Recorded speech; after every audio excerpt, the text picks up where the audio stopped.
Walk into the king's chamber at the heart of the Great Pyramid today.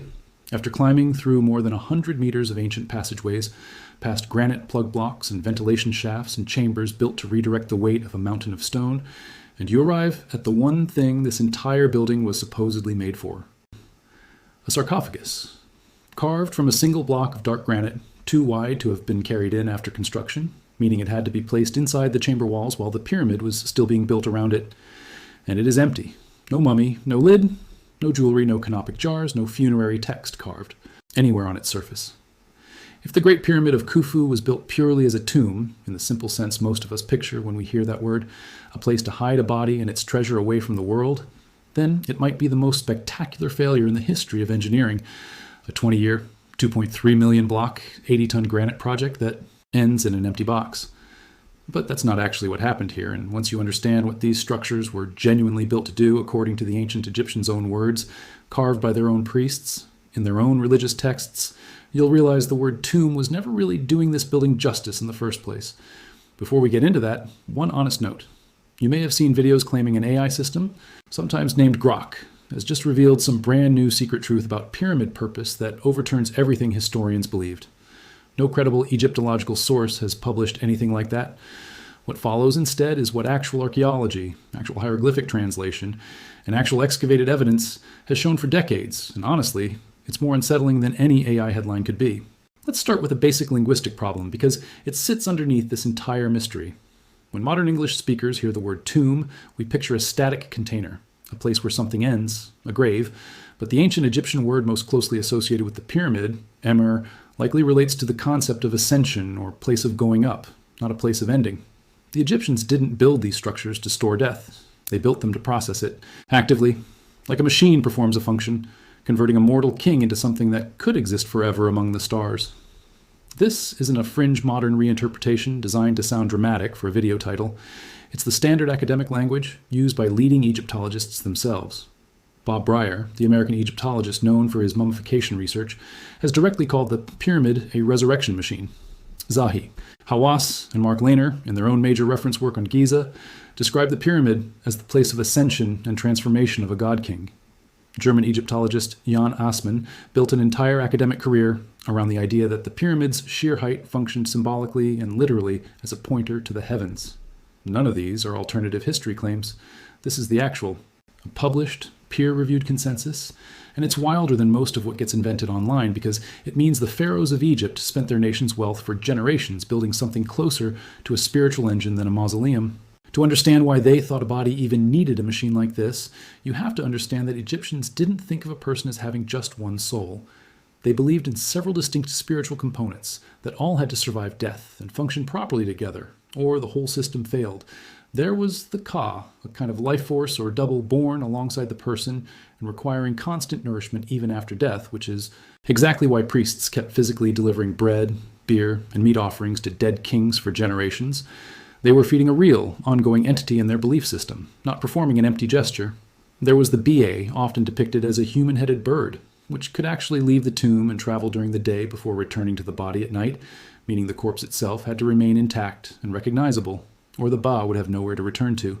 And there was the Ak, the transfigured affective spirit we mentioned earlier, the successful fused product of a properly functioning K and Bai, capable of finally joining the imperishable stars. If any piece of this chain failed, if the body decayed beyond recognition, if the Ka went unfed, if the correct rituals weren't performed in the correct order, the Egyptians believed the entire resurrection failed and the person ceased to exist permanently, a second death, far more final than the first. That is an enormous amount of theological pressure riding on a single funeral, and it explains an obsessive attention to technical detail that looks, from a modern engineering perspective, almost like a checklist for a spacecraft launch rather than a burial. This is also why mummification itself was never simply about preservation for its own sake. It was a required mechanical step in that same resurrection chain, directly modeled on the single most important myth in all of Egyptian religion, the murder and resurrection of the god Osiris.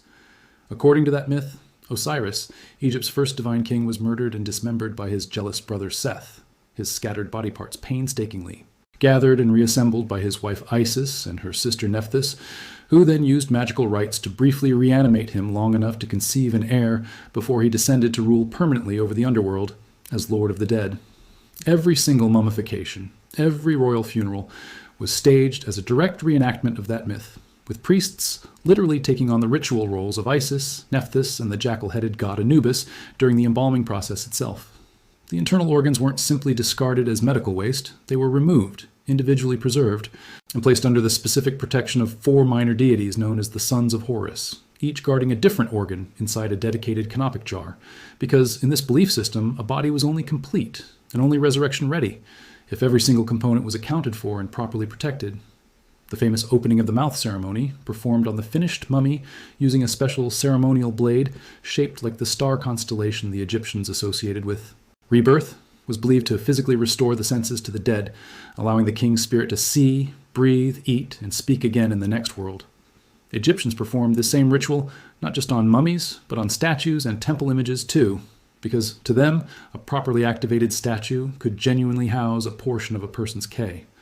That's part of why so many Old Kingdom pyramid complexes include a small sealed room called a serdab, containing a lifelike statue of the king, with only a narrow slit or peephole connecting it to the outside world.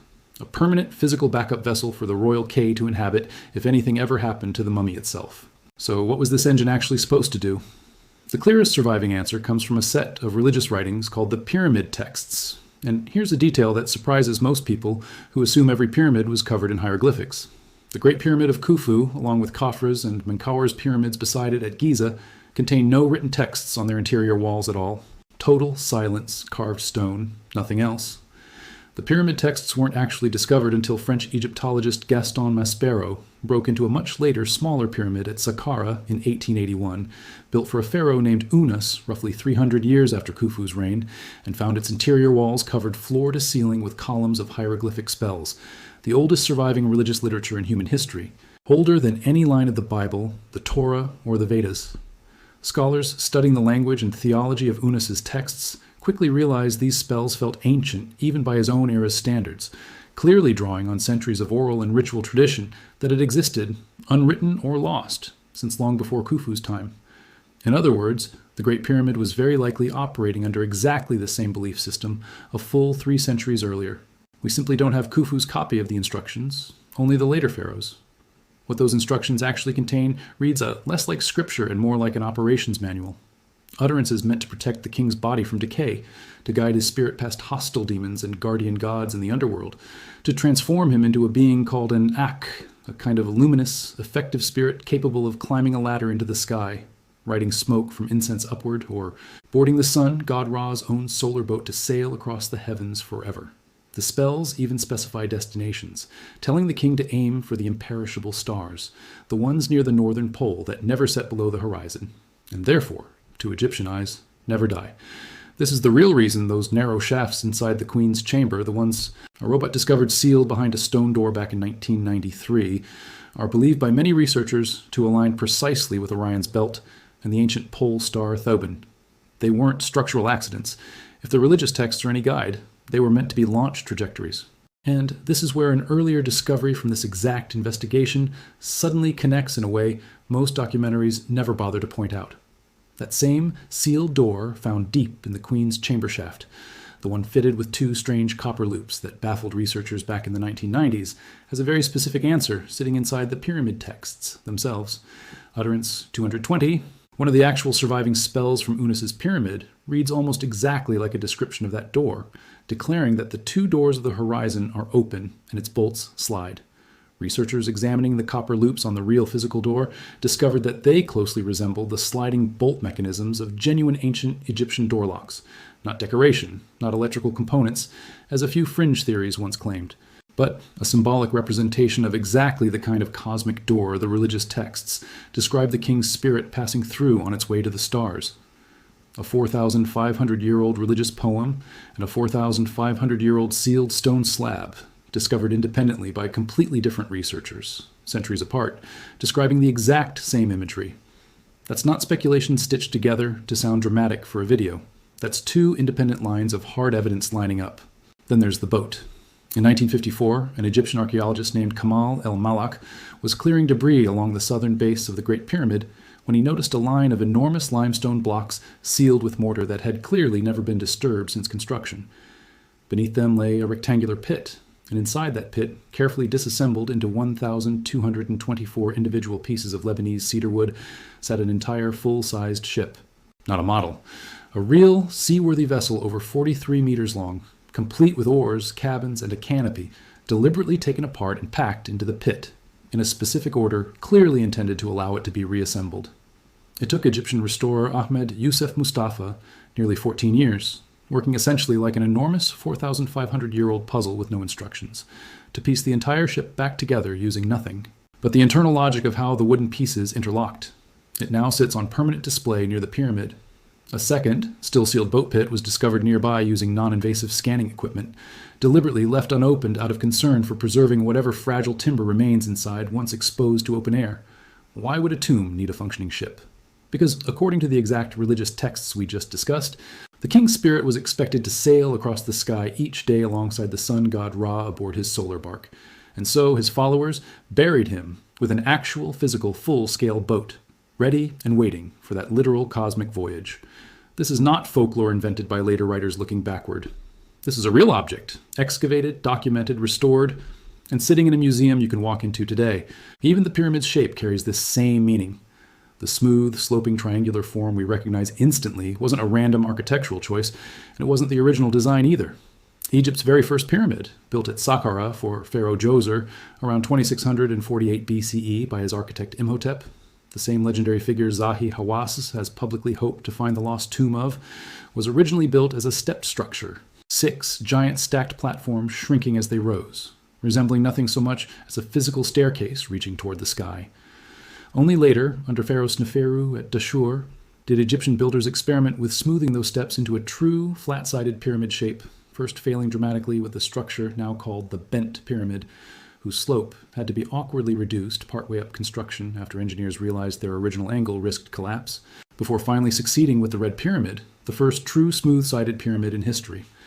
That final shape is widely believed by Egyptologists to represent the Benben, the sacred primordial mound the Egyptians believed rose out of the waters of creation at the beginning of time, the very first solid ground to exist in the universe upon which the sun god stood to bring all life into being.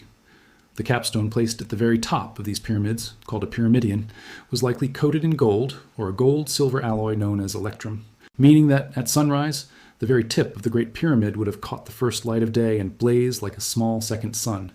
A physical embodiment of the exact creation myth these people structured their entire civilization's religion around. None of this happened in isolation either. The pyramid itself, the part every tourist photographs, was never meant to stand alone. It was only the most visible piece of a much larger, sprawling religious machine that included a valley temple down near the Nile floodplain, where the king's body was ferried in for the initial embalming and purification rituals, connected by a long, enclosed stone causeway running directly up to a second mortuary temple built against the pyramid's eastern face, where priests performed daily offering rituals meant to sustain the dead king's spirit, literally providing bread, beer, and meat to a being the Egyptians believed still required nourishment in the afterlife. And this wasn't a brief ceremony. Entire towns, staffed by rotating crews of priests, were financially endowed with permanent land grants specifically to keep feeding and honoring a single dead king's spirit for generations, sometimes centuries, after his actual death. That is not how any culture on Earth treats a simple grave. You don't build permanent government-funded institutions to keep serving dinner to someone you've already buried and moved on from. You do that for something you genuinely believe is still active, still present, still requiring maintenance, the way you'd staff and fund an operating power station rather than a monument. Even the smaller structures clustered around the Great Pyramid reinforce the same point. To its east sit 3 much smaller subsidiary pyramids, built for Khufu's queens, and to the south, 3 more diminutive satellite pyramids, whose exact function is still debated, though most researchers connect them to the same K-based renewal beliefs, physical anchors for royal spirits associated with the king's power rather than practical burial necessity alone. None of these secondary structures make sense as space-saving or practical architecture, since simpler mud brick tombs were cheaper and easier to build if only physical burial mattered. They only make sense if you accept that this entire plateau was functioning as a single, unified religious machine, with the Great Pyramid as its central component, and every surrounding structure playing a supporting theological role around it. By the time of the 5th dynasty, roughly a century after Khufu, Egyptian pharaohs were building entirely separate structures called sun temples at sites like Abu Ghurab and Abu Sir. dedicated explicitly and exclusively to the solar god Ra, centered around a massive squat obelisk built directly on top of that same Ben mound shape, with open-air altars positioned to catch direct sunlight for ritual offerings. These weren't burial sites at all. They existed purely to reinforce and formalize the same solar theology already embedded inside the pyramids themselves. Hard physical proof that pyramid religion and solar worship were never separate systems loosely associated with each other, but a single, continuous, evolving state religion that Egyptian kings kept investing in, refining, and physically rebuilding across many successive reigns. There's another layer to this that rarely makes it into pyramid documentaries, and it connects directly back to the idea of the complex as a functioning machine rather than a one-time burial event. Long before a king died, Egyptian pharaohs who reigned for an extended period were expected to celebrate a ritual called the Sed Festival, or Heb-Sed, typically after roughly 30 years on the throne, a symbolic renewal ceremony in which the aging king ritually reenacted his own coronation, running a ceremonial course between markers representing Upper and Lower Egypt to magically prove he still possessed the strength and divine vigor to rule. This wasn't just a coronation anniversary party. It was believed to literally recharge the king's divine energy, tying his physical stamina directly to the health and stability of the entire kingdom, in the same way the sun god Ra's own daily journey across the sky had to be magically sustained, or the world itself risked falling into chaos.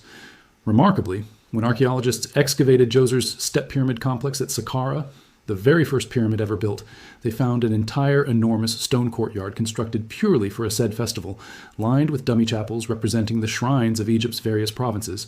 Except every single one of those chapels is a solid, non-functional facade, carved from stone to look exactly like real reed and wood ceremonial buildings, but containing no usable interior space at all. Egyptologists believe Djoser intended his entire pyramid complex to allow him to magically continue celebrating that renewal ritual forever in the afterlife, an eternal stone version of a ceremony that would otherwise have ended the moment he died. It's an almost unbelievable piece of architectural intention once you actually sit with it, an entire fake stadium precisely carved in solid limestone, built purely so a dead king's spirit could keep proving, for all eternity, that he still deserved to rule. Khufu's ship wasn't even the beginning of this practice either. It was simply the most spectacular surviving example of something Egyptians had already been doing for centuries. In 1991, archaeologists excavating in the desert near Abydos, hundreds of kilometers south of Giza, uncovered an entire fleet of 14 wooden boats, each one buried in its own individual mud brick grave, and dated to roughly 2900 BCE, some 6 centuries before Khufu was even born. No royal mummy was found anywhere near them, only the boats themselves, deliberately entombed exactly like the dead, suggesting that Egypt's very earliest kings were already burying entire functioning vessels, purely for symbolic religious reasons, long before the Pyramid Age began at all. Put Abydos and Giza side by side, and you get a 600-year unbroken thread of the exact same belief that a king's spirit required an actual physical boat to make its journey through the sky, refined and repeated across an almost unimaginable span of continuous Egyptian history. Now, let's talk honestly about where artificial intelligence genuinely fits into all of this, because it's very different from the viral headline version. Ancient Egyptian hieroglyphic and hieratic texts are notoriously difficult and slow to translate by hand, requiring years of specialist training, and the deep archive of surviving mortuary literature, from the earliest pyramid texts through their later descendants known as the coffin texts, and eventually the Book of the Dead, runs to many thousands of individual spells and variants scattered across tomb walls, coffins, and papyri all over Egypt. Back in 2017, Google's Arts and Culture Division, working with German and French Egyptologists, launched a project called the Hieroglyphics Initiative, later branded as an app called Fabricius, using early machine learning models trained to recognize individual hieroglyphic signs from photographs and suggest likely phonetic and symbolic readings. In 2025, an Egyptian computer science graduate named Ahmed El Kholi built on that same foundation with an app called Manetho, capable of translating hieroglyphic inscriptions from a live camera feed in real time, tested publicly on artifacts inside Cairo's National Museum of Egyptian Civilization. That same year, researchers at Russia's IRI Institute presented a more advanced academic system at the SIGGRAPH conference, combining computer vision, sign detection with natural language translation models, reporting accuracy rates above 90% on real-world hieroglyphic inscriptions, previously read only by trained specialists working by hand. None of these tools have announced some singular headline-grabbing discovery reversing what we understand about pyramid religion. What they are doing, quietly and cumulatively, is letting scholars cross-reference spells across thousands of coffins and tomb walls far faster than any human team working alone ever could. catching subtle variations in wording between different pharaohs' versions of the same funerary spell, tracking exactly how this resurrection theology slowly evolved and spread from an exclusive royal secret reserved only for kings buried inside pyramids into something wealthy, non-royal Egyptians could eventually purchase for their own coffins centuries later. It's slow, unglamorous, genuinely useful work, translating faster and more broadly than any individual scholar's career ever allowed, and it is steadily reinforcing, rather than overturning, exactly the resurrection machine picture Egyptologists have been building for over a century. So go back to that empty granite sarcophagus sitting in the king's chamber, at the center of the largest pyramid ever built. It isn't evidence of failure, and it isn't evidence of some hidden alternate purpose either. No power plant, no ancient energy grid, no forgotten advanced civilization required to explain any of it. It's exactly consistent with everything else this investigation keeps turning up. A society that spent 20 years in the labor of a workforce numbering in the tens of thousands, not primarily to hide a body from the world, but to physically manufacture an afterlife for their king. Stone by precisely placed stone, aligned to the stars his spirit was meant to join, fitted with symbolic doors his soul was meant to pass through, buried beside an actual functioning boat meant to carry him across the sky, wrapped and organ separated and ritually reawakened according to a myth about a murdered god, put back together piece by piece, all of it anchored in a written body of religious instruction that predates nearly every other surviving belief system on the planet. Call it a tomb if you want, because in the narrow sense, a king's body genuinely was meant to rest there. But if you only call it a tomb, you're describing the box and completely missing the machine built around it. You're missing the fed and staffed priesthoods, the fake stone jubilee stadium built for a festival that could now run forever, the boats waiting in their pits for a sky that never stops needing to be crossed, and the centuries of accumulated belief compressed into a single, silent, impossibly precise shape rising out of the desert. Once you understand that, you'll never look at a photograph of the Great Pyramid quite the same way again. You'll understand exactly why the sarcophagus was always going to be the least interesting object in the entire building. If stories like this, ones where the real documented truth turns out to be stranger than the viral version, are what you come to this channel for, make sure you're subscribed, because there is a lot more of ancient Egypt's actual religious engineering still to get into, and we'll be covering the next piece of it soon.